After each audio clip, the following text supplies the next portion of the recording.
Kasambay, anong ginagawa mo? Ano pa ba sa tingin nyo?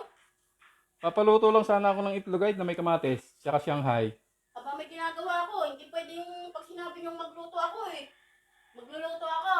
Bah, ay nagugutom nga ako eh. Aba, maghintay muna kayo. Pagkat kasambahay ako dito, pag sinabi nyong magluto ako, tao rin naman ako na napapagod. Ay pwede namang iluto mo muna to kasi naglilinis ka na dyan. Pag nagluto ka, marurumihan din. Lutuin mo na to. Mamaya na. Ilagay mo lang muna dyan pagkatapos ko dito. Hindi yung masyado kayong nagmamadali. Ay, Marami na. nagugutom na nga ako eh. Marami pa akong ginagawa. Maghintay kayo. Sige na.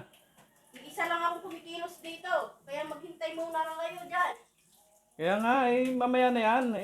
Lilinisin mo rin pagka nayari ka magluto. Di pa ulit-ulit lang yan. Ay, ano ba yan?